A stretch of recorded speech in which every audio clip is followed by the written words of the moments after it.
कुछ साल पहले एक लड़की मेरे क्लिनिक पर आई। वो लड़की बहुत ज़्यादा बीमार थी।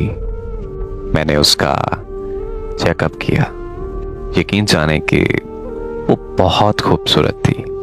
उसकी बहुत प्यारी और नीली सी आंखें थीं।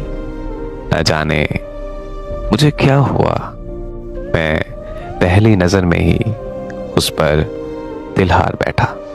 लेकिन मैं खामोश रहा और उसका इलाज जारी रहा और अल्लाह के शुक्र से वो बिल्कुल ठीक हो गई।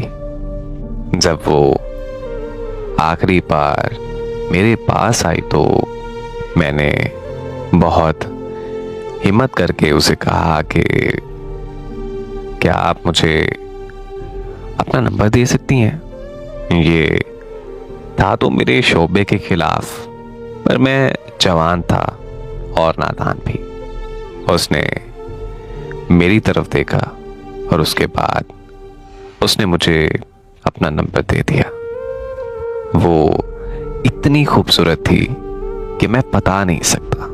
उसकी नीली नीली सी आंखें, गंदमी सा रंग, वो मुस्कुराए तो उसके गाल पर डिंपल पड़ते हों, खूबसूरत मुलायम बाल। मैंने उसे कॉल की और वो मुझे पहचान गई। जी डॉक्टर साहब, मुझे यकीन था कि आपका फोन जरूर आएगा। तो फिर मैंने उससे पूछा कि आप इस वक्त क्या कर रही हैं। वो मुझे आहिस्ता से बोली, मैं हालात से लड़ रही हूं। मैंने उसकी ये बात मजाक में टाल दी और मैंने उससे पूछा कि आप रहती कहाँ हैं। उसने भी वो बात बदल दी और कहा कि छोड़े ना डॉक्टर साहब, जहां भी रहती हूं, आप बताएं कि आपने मुझसे मेरा नंबर क्यों लिया और मुझे इस वक्त कॉल क्यों की। तो फिर मैंने उससे मुस्कुरा कर पूछा कि क्या आप जानती हैं कि अल्लाह पाक ने आपको कितना प्यारा बनाया है। आप बहुत प्यारी हैं। ये बात सुनकर वो बिल्कुल खामोश हो गई। वो बोली कि डॉक्टर साहब, प्यारे होने से क्या होता है, काश के मेरे नसीब भी प्यारे होते। फिर मैंने उससे पूछा कि क्यों, आपके नसीब को क्या हुआ है। ये बात सुनते ही वो बिल्कुल खामोश हो गई। वो लड़की काफी देर खामोश रही। उसके बाद वो मुझसे बोली कि डॉक्टर साहब, क्या आप टाइम पास करना चाहते हैं मुझसे। वो मुझसे बोली कि डॉक्टर साहब, मैं जानती हूं कि आपका इश्क कहां तक है। आप मुझे बताएं कब, कहां, किस वक्त मिलने आना है। वो बिल्कुल सीधी सादी और टूटी हुई लड़की थी। मैंने जहां तक उसे नोट किया, वो लड़की बिल्कुल मुद्दे की बात करती थी। जब उसने ये बात कही तो ये बात सुनते ही मेरे रोंगटे खड़े हो गए।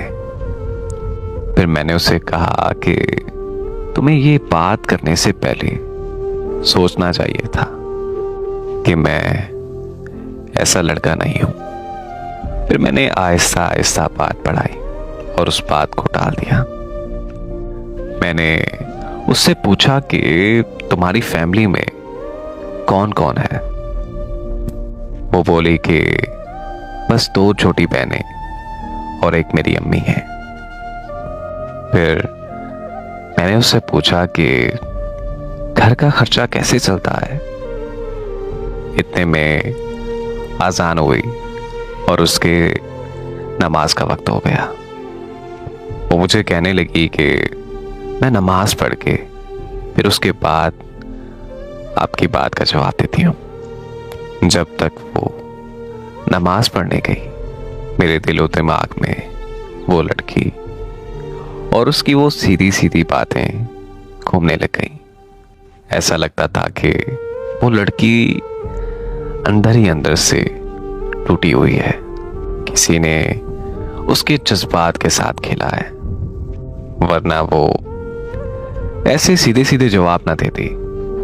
खैर, बहरहाल जो भी था, वो मुझसे रात में नहीं, सिर्फ और सिर्फ दिन में बात किया करती थी। मैंने उसे बहुत बार कहा कि आप मुझसे रात में बात किया करो, फिर वो मुझे जवाब देती कि मेरी रात देर तक जागने की आदत नहीं है और मैं रात को जल्दी सो जाती हूँ, इसलिए मैं आपसे रात को बात नहीं कर सकती।